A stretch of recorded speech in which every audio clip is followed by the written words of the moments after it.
Día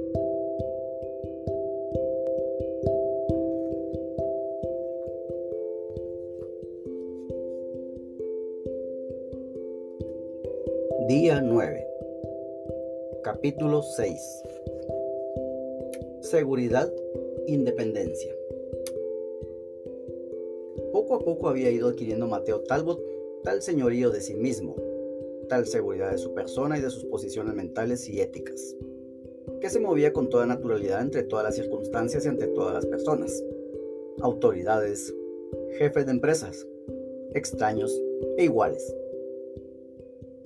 Durante el periodo de las largas luchas de la independencia de Irlanda, 1916-22, Mateo sentía la justicia de la causa irlandesa, pero le dolía las secuelas de odios y muertes que eso conllevaba. No tomaba partido por ningún bando, para no atizar ese fuego anticristiano, ni se detenía a mirar y leer las proclamas encendidas que se fijaban por las calles. Iba cabizbajo, derechito a su iglesia y a su trabajo, encomendando a Dios a todos los comprometidos en estos problemas. Sabía que la oración es el arma más poderosa para hacer justicia. Sin embargo, guardaba muchas fotografías de los caídos por la causa y rezaba por ellos y por los jefes del movimiento libertador. En su cuarto guardaba un cuadro de Amon de Valera, primer presidente de la Irlanda Libre. Una mañana, mientras encaminaba a su trabajo, el cuartel británico instalado en el Hotel de la Muralla Norte fue volado. Terminando el estampido, el primer civil encontrado cerca de la escena fue Mateo Talbot, que ya estaba abriendo la oficina de Mateo, en el aserradero Martins. Fue arrestado, llevado ante el mando, puesto contra la pared y registrado. Tranquilamente se dejó esculcar y al ser despedido se fue con naturalidad a su trabajo como si nada hubiese pasado, y desviando la conversación al ser preguntado por los demás compañeros. Un día, durante un rato libre, Mateo se había retirado, como solía, detrás de unos tablones para dar rienda a su necesidad de orar, de unirse con Dios. En eso, Mr. Martin, que se acercaba por allí como un visitante distinguido, oyó un ruido detrás de los maderos y llamó: «Salga, cualquiera que esté por ahí. No tema». Mateo salió tranquilo y le dijo: «Reciba mis respetos, señor, pero nunca me he dado miedo ningún hombre». Un vigilante del patio, hablando otro día con Mateo, divisó de repente a un directivo que venía hacia ellos, y trató de apartarse rápidamente, no fuera que les regañara, por perder el tiempo. Pero Mateo, cuya conciencia estaba limpia, le dijo: «Quiero, aquí. Solo hay una persona a la que hay que tener en mente», y apuntaba hacia el cielo. En otra ocasión, alguien se refirió a uno de los dueños como el amo. «Él no es mi amo», replicó rápido Mateo, «solo es mi jefe aquí. No tengo más que un amo en el cielo». El joven carpintero de Nazaret, en su aldeana manufactura de maderas, era su modelo y amigo. Y él, simple ordenador de trozos y tablones, era su poderosa fortaleza. Quinto don: de consejo. Por este don el Espíritu Santo crea en nuestra alma una tabla perfecta de valores verdaderos. Nos exhorta a atender prioritariamente a los bienes celestiales y eternos, y nos hace intuir lo más conveniente para asegurar nuestro último fin, en cada paso importante de la vida. El Espíritu Santo es el inspirador y el motor que mueve a los pastores religiosos, a los padres de familia, a los educadores y a todos los que se preocupan sinceramente de promover el bien y el desarrollo de la humanidad. Ante las incertidumbres y luchas de los años premaduros, el joven debe buscar consejo en quienes ya hicieron sus opiniones definitivas por el bien y por el deber. Por eso Mateo Talbot, de 28 años, se asió del consejo y del apoyo de su madre y sus directores espirituales. Con ellos venció y se afianzó en el largo camino de la virtud y santidad. Ahora puede ser él un buen modelo para el apadrinamiento en los grupos AA. A los pocos años, tras una dura escuela de autoformación, más necesaria para él, debido a su escasa instrucción escolar, con lecturas lentas, bien graduadas, rumiadas, ensanchadas se hizo con una vasta acumulación de conocimientos sobre la fe y la vida espiritual, un fuerte poder de reflexión y de razonamiento, mientras iba espigando por los campos dorados de los estudios y experiencias de otros, que constantemente le descubrían inspiraciones nuevas y le premiaban a remontar el vuelo sobre más altos horizontes, o a caminar por la senda heroica que otros habían recorrido antes que él. Por eso, la importancia de las bibliotecas en asociaciones AA. Así aprendió a discernir los problemas personales y sociales. Los resolvía con seguridad y servía de faro y guía para otros. 1. Para sí mismo. Entendió que el que ama el peligro perecerá en él. En cuanto más distante se ponga la frontera de lo prohibido, más difícil será traspasar la valla del deber. Que quien desprecia las cosas pequeñas, pronto caerá en las grandes.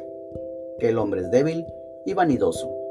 Que una inclinación nociva se vence adquiriendo una contraria. Que Dios, Padre de cada hombre, está más dispuesto a ayudarnos que nosotros a pedírselo. Por eso puso, al principio, una ancha cortina de hierro entre él y sus antiguos compañeros de taberna. Por eso llenó sus vacíos desesperantes, con ideas verdaderas, preocupaciones y ocupaciones absorbentes de lo que llenaban las realidades macizas y le ensanchaban sus ideales y sanas ambiciones.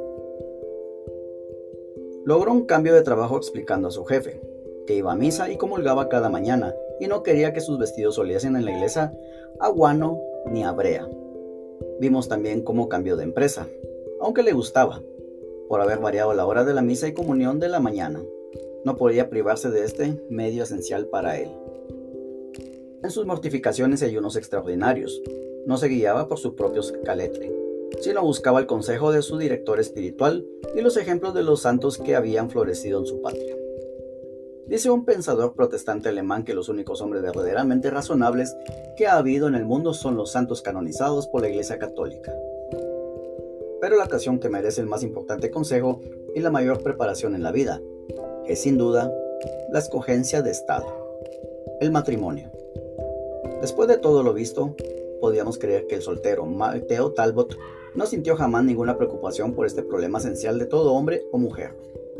Pero también tuvo Mateo Talbot que resolver este problema suyo. Mientras vivía vencido por el tirano, se daba perfectísimamente cuenta de que no estaba en capacidad de enfrentar este problema, y por eso le decía a su madre: «Madre, usted es la única esposa que yo necesito». No quería ser desgraciada a ninguna mujer que planeaba una felicidad humana y cristiana.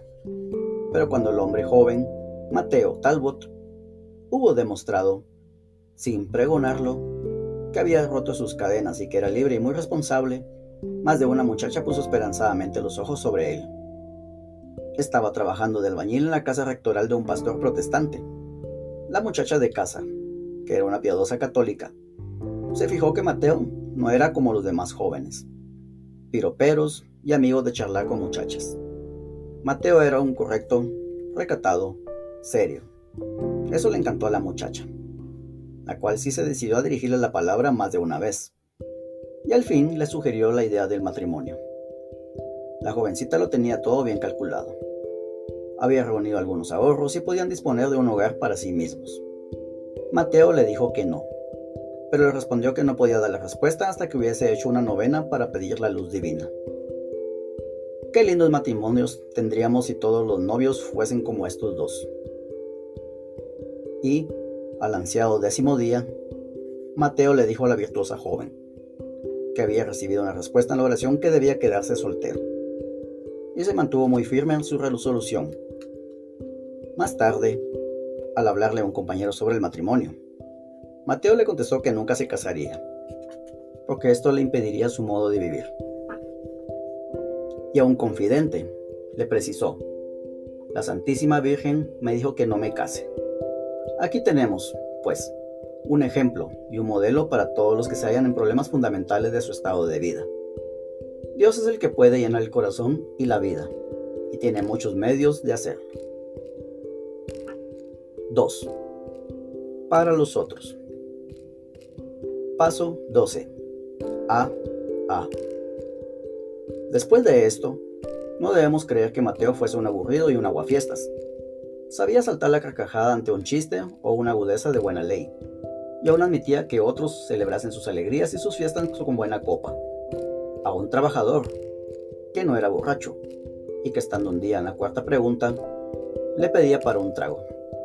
Se lo dio y enseguida diciendo: una pinta, medio litro. Nunca he hecho daño a nadie. Un día le dijo a su hermana: nunca seas demasiado dura con un hombre que no puede dejar el trago, porque es tan difícil dejarlo, como resucitar a un muerto. Pero ambas cosas son fáciles para nuestro Señor. Solo debemos estar pendientes de Él, con oración constante. Al principio él rezaba con vehemencia y angustia. Más tarde, lo hizo contento. Finalmente le vino el gusto. No es ningún gusto sensorial, sino que Dios, cuando haya depurado las carnalidades y atracciones de la bagatela, y que el alma busque incesantemente a su Padre, por encima de sus intereses y caprichos personales, le hace entrar en el gozo de su Señor, que sobrepuja todo lo que el ojo, el oído, el corazón del hombre puedan desear. Mateo era de ordinario muy poco en palabras, y no era muy hábil para transmitir sobre el papel lo que sentía. Pero nos han quedado algunos papelitos con sentencias de oro. Preocúpese de las cosas que son de arriba. Vaya al mismo doctor al que yo he ido. Es la constancia lo que Dios quiere. Deberías castigar tu cuerpo y no preocuparte de la gaita. De la tripa, decía él. Cuando veía que algún joven amigo suyo, por llevar bien su vida cristiana, reía ante un chiste o un cuento indecentes, Mateo procuraba llamarlo aparte, cuando nadie podía enterarse, y le hacía ver que su sonrisa constituía una aprobación para el atrevido indecente que ofendía la dignidad cristiana. Usted no puede evitar oír esto, pero no tiene por qué reír ante un cuento inmoral. A menudo, en tales casos, concluía la conversación, prestando al joven amigo alguno de sus libros que más le pudiese interesar. En una conversación con un compañero austemio de toda la vida y que llevaba 30 años sin acercarse a los sacramentos, Mateo cortó de pronto la charla y le preguntó sobre el estado de su alma. Y le habló con tal vehemencia e interés sobre los peligros de una muerte repentina e inminente, que el hombre fue a reconciliarse con Dios y luego se inscribió en la misma cofradía de Mateo. Nuestro Mateo concedía gustosamente préstamos a quienes sabía que lo necesitaban, pero no prestaba sin más ni más. No fuese que lo gastasen en bebida, sino que muchos de sus préstamos eran donativos encubiertos, pues a menudo rehusaba la devolución cuando venían a ofrecérsela. Una sobrina suya, que estaba sin trabajo, le pidió prestados 10 chelines, $2.50, a devolver cuando recibiese su primer salario mensual. Pero, allá como acá, la sobrina se olvidó. Un mes más tarde, Mateo le estaba esperando para pedirle la devolución. Como dijese ella que andaba con mucha prisa, Mateo se quedó aguardando, y cuando ella volvió con los 10 chelines, Mateo los aceptó y se los devolvió al instante, diciéndole que todo lo que le importaba era el principio fundamental de que toda promesa debe cumplirse y toda deuda debe pagarse.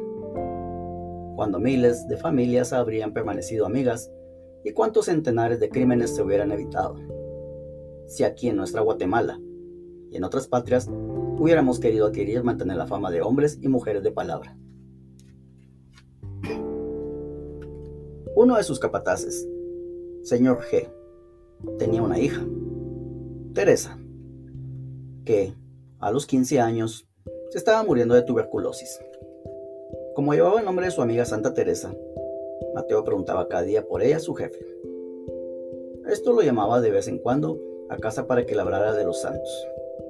La chica estaba muy ansiosa de saber si estaba muriendo o si se recuperaría, pues siempre que le preguntaba a su padre, este respondía con evasivas. En aquel tiempo, la tuberculosis era prácticamente incurable. Teresita le preguntó, pues, a Mateo Talbot si saldría de esas. Mateo odiaba cualquier falsedad, pero como sentía que no le tocaba a él decir tan enorme verdad a la jovencita, sino que era su padre quien debía escoger el mejor momento y modo de hacérsela aceptar, él solucionó su dilema contestando: he oído afirmar que el paciente es el mejor juez de su caso. Cuando murió, anotó su nombre y fecha de deceso en su devocionario. Otro amigo, J.T., atribuía su curación a las oraciones, que son consejos que no fallan, de Mateo. Al hombre padecía de úlcera estomacal y había sido advertido que se imponía una intervención quirúrgica, que él no aceptaba. Fue un domingo a la casa de Talbot, a la 1 p.m., cuando él regresaba de su última misa dominical, y le contó que estaba muy mal y le pedía su parecer. Mateo replicó: vaya al mismo doctor al cual yo voy. Nunca he consultado a ninguno, excepto uno. Vaya a él. J.T. contestó que así lo haría, entendiendo que Talbot le indicaba a Dios. Talbot le prometió que rezaría también por él, pero le agregó que tenía que rezar él con toda confianza, y que le contase luego cómo se iba sintiendo. J.T. asistió cada domingo a la iglesia de los pasionistas, y para mostrarse respeto a los santos, se hacía tocar con una reliquia, y siempre que encontraba a Talbot, éste le insistía en que continuase rezando con fervor. Algún tiempo después, J.T. se sintió completamente curado, sin más problemas gástricos, pero siguió con su costumbre de consultar con Mateo muchos asuntos, porque tenía absoluta confianza en sus consejos y en sus oraciones. Muchos acudían a él por consejos o oraciones y a todos recibía como hermanos en Cristo, que había que ayudar. Personas que habían oído hablar de su santidad le escribían, sin identificarse, pidiéndole oraciones para asuntos muy diversos. Cuando había conseguido el favor pedido, le volvían a escribir, incluyendo a menudo un donativo, que Mateo Talbot hacía llegar pronto a obras de caridad. Uno de sus capataces, E.C., refiere que estaba muy preocupado por la enfermedad de su esposa y le pidió a Talbot que rezase por su curación. Talbot le prometió y también consiguió que se ofreciese una novena de misas en la abadía de los trapenses en Roscrea, y dijo a E.C. que no se apenase, pues ella se recuperaría, lo cual resultó a las 3 semanas. Lo que sorprendió mucho a E.C. fue la naturalidad con que Mateo Talbot aseguró el restablecimiento de su esposa y el contraste con la respuesta dada por el mismo Talbot a una súplica semejante, por la recuperación del cuñado de E.C., que se había accidentado en su finca y tras una larga enfermedad había sido llevado a Dublín para ser operado. Al pedirle a Mateo que rezase por el enfermo, prometió hacerlo, pero le agregó a E.C. que debía ponerse en disposición de aceptar la voluntad de Dios y nunca le dio ninguna esperanza de que sus oraciones conseguirían la curación deseada. Al contrario, cada vez que E.C. le hablaba del paciente, Talbot volvía a insistir en la necesidad de la resignación a la voluntad de Dios. El enfermo falleció cristianamente a las pocas semanas. Era muy amigo de cualquier hombre que llevase una vida cristiana piadosa. Lo animaba, le hablaba de las vidas de los santos, le contaba las historias y anécdotas interesantes que había leído la noche anterior y le prestaba también libros. Si era casado y necesitaba alguna ayuda, debido o enfermedad propia de algún familiar, le daba o le prestaba dinero. Si la causa del problema era el trago, nuestro héroe le emprendía con amor contra el mal del vencido y enfermo, pero jamás le largaba un penique para su ruina. Si alguno acudía con un cuento triste, un lunes por la mañana, después de haber echado al diablo el salario de la semana anterior, era despedido con toda energía y naturalidad. Como los señores Martins del aserradero eran católicos, en los días de fiesta de la Iglesia Católica, con misa obligatoria, el trabajo se iniciaba a las 8:45 am, para que todos los obreros pudieran asistir a misa. Había un capataz que era protestante y no estaba muy al tanto del calendario de fiestas católicas. Para evitar malentendidos y para que él mismo no se molestase antes de tiempo, Mateo se acercaba invariablemente a él en la víspera de estas fiestas y le decía: no se olvide que mañana tenemos misa. 3. Deberes profesionales. Sindicalista cristiano.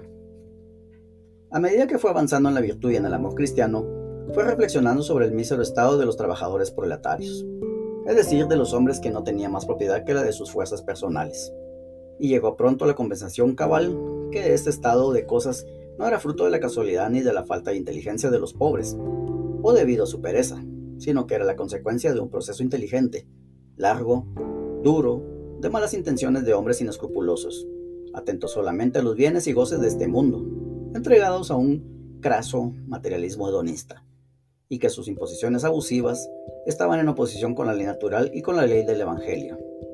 Entendió que era derecho natural inalienable del desvalido formar agrupaciones legalizadas para defender sus derechos individuales y familiares, y como las Islas Británicas se formaron por entonces potentes organizaciones desligadas de la corriente marxista materialista y atentas solo a las reivindicaciones de los derechos naturales de los trabajadores, Mateo dio su nombre, sin pestañear, a varios trade unions, sindicatos, y les guardó fidelidad hasta la muerte, en su línea justiciera.